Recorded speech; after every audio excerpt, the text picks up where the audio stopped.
ये मेरे बड़े बोले भाई कह रहे थे कि कृषि को उभारने का काम किया जा रहा, नहीं, झूठ बोल रहे हो। 2015 में आपने सीएडी खत्म की, सिंचित क्षेत्र विकास विभाग खत्म किया केंद्र ने। झूठ बोल रहे हो आपकी कृषि को उभारने का काम कर रहे हो। आपने बोनस जो राज्य की सरकारें देती थी खत्म आपने किया।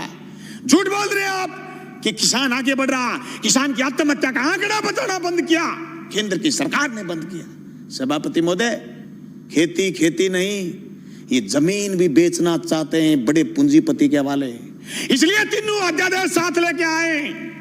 ताज़ा तरीन अपलोड्स की नोटिफिकेशन हासिल करने के लिए हमारे चैनल को सब्सक्राइब करें और साथ में दिए गए घंटी के निशान को दबाना ना भूलें। सभापति महोदय,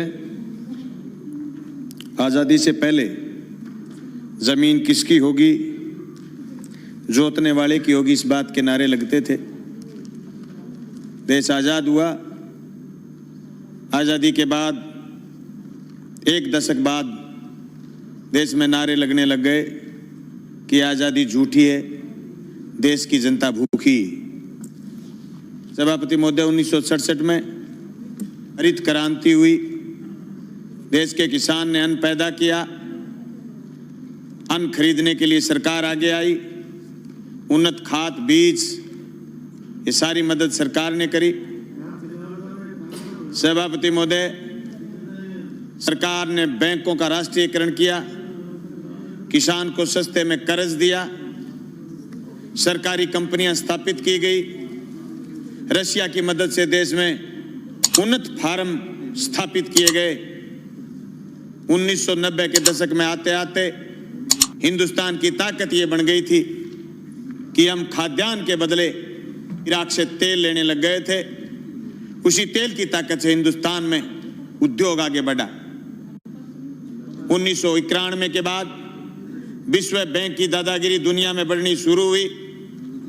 1993-94 में हमारे देश के उस समय के विपक्ष के नेता जब अमेरिका में गए तो ये कह के आए कि जो नीतियां मनमोहन सिंह जी लागू कर रहे हैं ये तो हम लागू करने वाले थे। ये तीनों अध्यादेश जो केंद्र लेकर के आया है, जो कोरोना के संकट में लेकर के आया है, जो रात के अंधेरे में लेकर के आया है, जो बहुत प्रचार करने की जरूरत थी उस प्रचार की बजाय दबे पांव लेकर के आया है।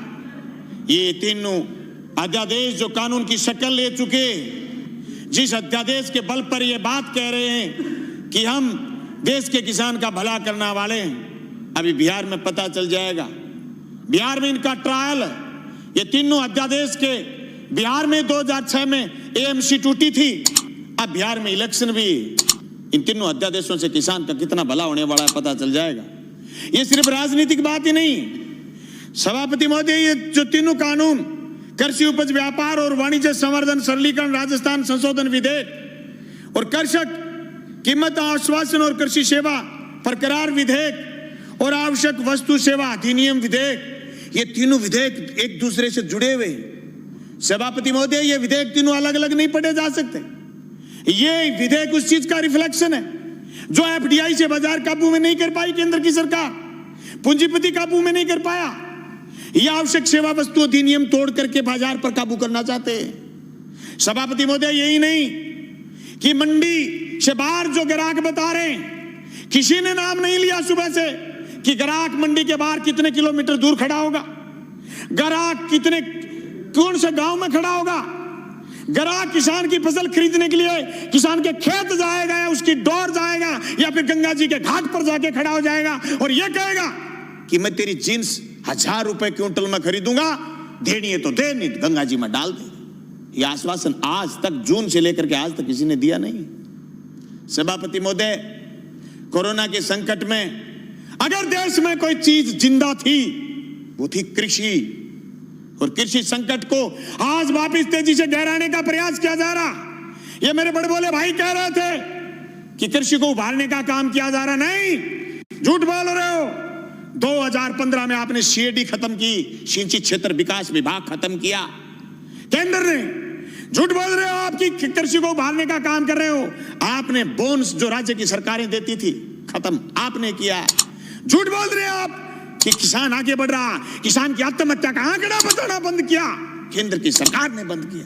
सभापति महोदय, खेती खेती नहीं, ये जमीन भी बेचना चाहते हैं बड़े पूंजीपति के हवाले।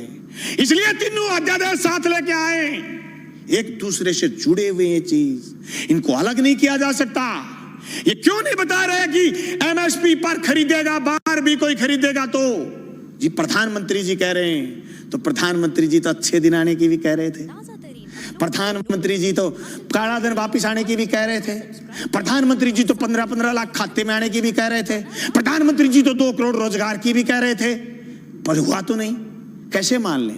कागज से मानेंगे, कलम से मानेंगे, लिखित में मानेंगे, और आप कह रहे हैं आंदोलन नहीं है। गलत कह रहे हो आप। पीपली का किसान पूरे देश में छाप छोड़ के गया। अरे हरसिमरत कौर इसलिए इस्तीफा देकर चली गई कि आपकी जमीन, उनकी पंजाब में जमीन, राजनीतिक जमीन खिसकनी शुरू हो गई थी। तुम क्या सोचते हो कि राजस्थान में किसान सड़क पर क्यों नहीं आया? आएगा, राजस्थान में भी आएगा। मैं गया था 25 सितंबर को भादरा, मेरे विधानसभा क्षेत्र में 5000 किसान इकट्ठे हुए थे, गंगानगर हनुमानगढ़ में लोग इकट्ठे हुए थे। अरे राजस्थान में 800 850 मंडियां लगी थी पिछली रबी की फसल तुलाई में, और 30,000 टोकन कटे हुए रह गए। केंद्र की सरकार ने बंद कर दिया था। राजफेड खरीद लेगी तो नेफेड नट जाएगी, इनकार कर देगी। अभी मूंगफली के समय ये किया, ये तो अध्यादेश बुलाने के लिए, सदन बुलाने के लिए बात आ गई, और माननीय उपनेता विपक्ष के और इन्होंने ये प्रयास किए होंगे कि मूंगफली की खरीद शुरू करो, नहीं तो केंद्र ने हाथ उठाने शुरू कर दिए। सभापति महोदय, इन कानूनों से न सिर्फ बड़े पूंजीपति बल्कि नए सरमाएदार पैदा हो रहे हैं। वो सरमाएदार जो अभी तक सिर्फ ऊर्जा में थे, सिर्फ पावर में थे, सिर्फ दूसरे संसाधनों में थे, वो एयरपोर्ट खरीद रहे थे, वो रेल खरीद रहे थे, वो जमीन पर कब्जा करने के लिए ये कानून केंद्र की सरकार से बनवाने में कामयाब हुए। सभापति महोदय, देश में सिर्फ दाढ़ी बढ़ाने से कोई रविंद्रनाथ टैगोर नहीं हो जाता, सिर्फ इनकलाब बोल देने से भगत सिंह नहीं हो जाता, सिर्फ सत्य की और अहिंसा की बात करने से गांधी नहीं हो जाता। गांधी और टैगोर और भगत सिंह बनने के लिए जो त्याग और बलिदान की जरूरत है, उसकी कमी है आज। उस कमी को हमें स्वीकार करना पड़ेगा। देश के किसान को आगे ले जाने के लिए जो सिर्फ कानून, 3 संशोधन कानून लेके आए, न सिर्फ हम ये कहना चाहते हैं कि कानून ठीक लेके आए हो, लेकिन इस कानून में भी एक चीज हम और चाहते हैं। आप भी ये लाइन लिखते कि एमएसपी से नीचा मंडी में भी खरीद नहीं करी जाएगी, तब पूरे राजस्थान समेत पूरे हिंदुस्तान का किसान कहता कि राजस्थान की विधानसभा में ऐसा कानून आया है जो केंद्र की सरकार को पटकनी देने वाला कानून बन के आया। मैं समझता हूं मेरा ये प्रस्ताव आप स्वीकार करें। सभापति महोदय, ये मजाक नहीं कि आप ये कह दो किसी आदमी से कि तेरी जमीन मैं ठेके पर लेऊंगा, जमीन ठेके पर ले ली, और फिर उसको ये कह दो जैसे पेप्सिको ने पंजाब में कहा था कि आलू बोइए, आलू बोलिए, 1 साल खूब खरीदे, दूसरी बार फिर किसानों ने आलू बोए, कॉन्ट्रैक्ट कर लिया, आलू ज्यादा पैदा हो गए, पेप्सी को खरीदना नहीं चाहती थी, एक कड़ा ले आए, कड़ा, और इस कड़े के अंदर से जो आलू गुजरेगा हम तो सिर्फ वही खरीदेंगे। आलू सड़क पर गया, टमाटर सड़क पर गया है। आवश्यक सेवा वस्तु अधिनियम खत्म करने का परिणाम ये आएगा कि 200 रुपए किलो आलू चला जाएगा, प्याज चला जाएगा, टमाटर चला जाएगा, महंगाई आसमान छू जाएगी, इनके हाथ कट जाएंगे। जो कानून आपने मंडी तोड़ने का लेकर के आए हो, मंडी टूट जाएगी, खरीदार नहीं बचेगा, दर दर की ठोकर खाएंगे। किसान के पास जब खरीदार नहीं होगा, जिन्स कोई खरीदेगा नहीं, वो खेती से मोह भंग हो जाएगा। जमीन छुटाना चाहते हैं, लक्ष्य जमीन छीनना है। इस लक्ष्य के भेदने के लिए ये सिर्फ 3 कानून जो राजस्थान लेके आए काफी नहीं है। इन कानूनों में और मजबूती की जरूरत है, और मजबूती से केंद्र के कानूनों का विरोध करने की जरूरत है। सभापति महोदय, मैं गंगानगर हनुमानगढ़ क्षेत्र के उस आंदोलन का गवाह रहा हूं जो सिंचाई पानी को लेकर के हुआ। मेरे पुरखे उस आंदोलन का नेतृत्वकारी रहे हैं जो जमीन छीनना चाहते थे। 1970 के किसान आंदोलन के गवाह रहे और जेलों में रहे, 7 लोगों ने कुर्बानी दी है। मैं दावे के साथ कहता हूं, केंद्र की उस मंशा को हम कामयाब नहीं होने देंगे। हम जेलों की तकियों की रोटी खा खा करके विधानसभा पहुंचे। मजाक नहीं है जो आपके कानून लागू कर दोगे। आप कह रहे हो आंदोलन नहीं है, आंदोलन की बात कर रहे हो।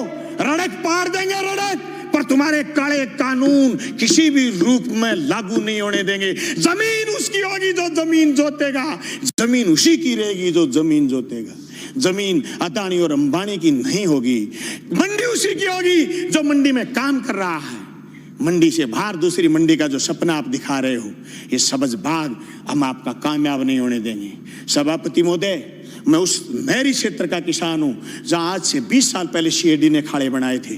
जब मैं मंत्री जी से मिला, सिंचाई मंत्री से, कि हमारे खाड़ों की मरम्मत करो, बोले केंद्र ने सीएडी बंद कर दी। हमारे लिए ये मौत का फरमान है। ये तीनों कानून भी मौत के फरमान है। सभापति महोदय, मैं ये कहना चाहता हूं, ये सिर्फ 3 कानून यही नहीं है, भविष्य के कानून और बता रहा हूं। नया बिजली का कानून लेकर के आएगा केंद्र। सारे हिंदुस्तान की पावर अदानी को सौंपने का मन बना रखा है। अंबानी को, अदानी को देश लुटाना चाहते हैं। एनजीटी पर स्पेशल कानून लेकर के आ रहे हैं। पर्यावरण पर कानून लेकर के आ रहे हैं। पर्यावरण के नाम पर जो आसाम से कोयला नहीं खोद पाए थे, उसके खिलाफ भी एक कानून लेकर के आ रहे हैं। ये देश की संपदा को लुटाना चाहते हैं या झूठ बोल रहे हैं। एयरपोर्ट उनको दे दिए, रेल उनको दे दी, तेल उनको दे दिया, या झूठ बोल रही है, जल और जंगल जमीन देना चाहते हैं। हम इसकी मुखालफत करते हैं। न सिर्फ मुखालफत राजस्थान की विधानसभा में करते हैं, सड़क पर करेंगे, लड़ेंगे, सीने में गोली खाएंगे, पर जमीन नहीं जाने देंगे। इनकलाब जिंदाबाद।